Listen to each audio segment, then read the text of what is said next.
We don't have to build the entire system. The beauty of a fully automated terraforming system is that it can build itself.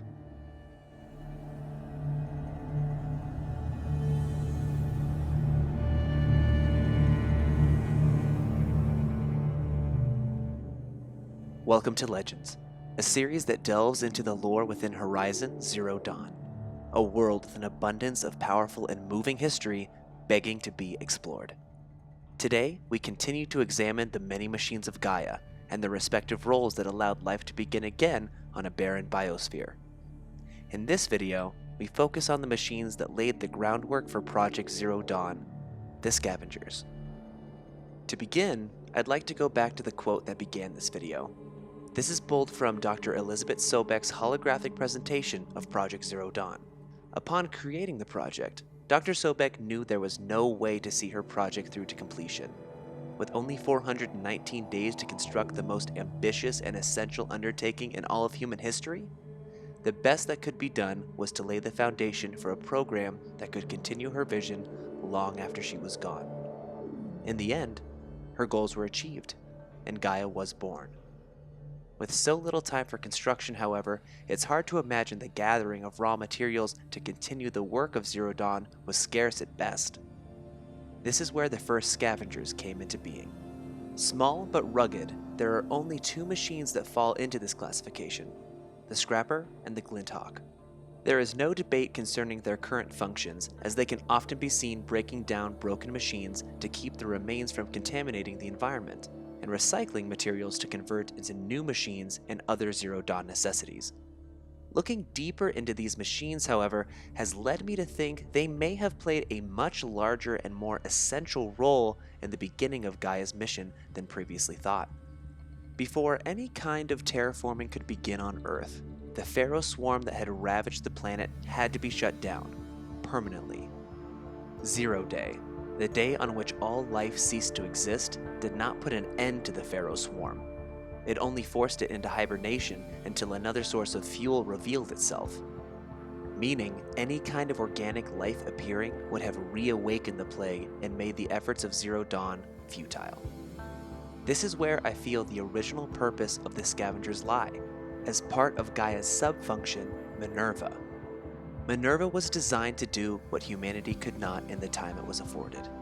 No deactivation code for the Pharaoh robots could be generated in time to save humanity due to the near impenetrable grade encryptions programmed into the machines, a point of insistence by Ted Pharaoh. Estimated to take half a century to accomplish, Minerva was designed to generate the codes to force deactivation upon the polyphasic entangled waveforms that encrypted the swarm. But this was only half of the solution. These codes needed to be transmitted on a global scale, requiring the construction of transmission arrays to do so. I believe the Scavenger class of machines were not only constructed to recycle, but as the initial workforce to gather the materials and construct Minerva's transmission arrays. The first bit of evidence that leads me to this conclusion is something that was previously mentioned. With almost all of humanity's manpower and resources being directed to Project Enduring Victory to stall the Pharaoh Plague, it's highly unlikely that the vast stockpile of resources needed to construct all of Minerva's towers would have been made available to Project Zero Dawn. This means that the first wave of machines would not only need the ability to build the arrays, but have the tools to collect the materials to construct them. The beginning of the system building itself. This makes the Scavenger class the logical choice to be the first created by Gaia. Possibly built within the first Zero Dawn facilities preceding the construction of full-fledged cauldrons, it would only take a small number of machines to begin the initial harvesting process, then steadily growing their numbers with the scavenged materials to the point where they could begin the construction of the arrays. Another piece of evidence to the Scavenger class preceding the construction of the transmission arrays is the fact that neither Glinthawks or Scrappers seem to be powered by the biofuel Blaze. This may seem unimportant, but this means these machines could operate and work towards their objectives without awakening the Pharaoh robots from hibernation, which was an absolute essential to the preservation of Zero Dawn. When we examine the machines themselves, their modifications could possibly have the capability for construction as well as scavenging. The scrapper is equipped with 4 powerful jaw grinders to break down scrap metal, and a radar to aid in finding these materials. The truly intriguing tool that scrappers contain is a high-powered laser. Yes, it can be used for further scavenging purposes, but it's not a huge leap to see that this could be used possibly for cutting and welding metal in the tower construction process. Glinthawks are equipped with 3 separate jaws, each having multiple drill bits equipped to also scavenge metal.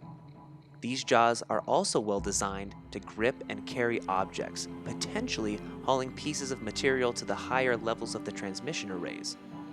Glinthawks do currently contain chill water, but considering Minerva's main mission was carried out an estimated 895 years before the birth of Aloy, early models of Glinthawks may have contained a power cell much like the Scrapper to power laser cutters for the same purpose, but have since been remodified after Minerva's goal was achieved. For now, most of the information concerning Minerva remains inaccessible to us within the Project Zero Dawn facility. We do know these arrays were constructed, and succeeded in shutting down the Pharaoh swarm permanently.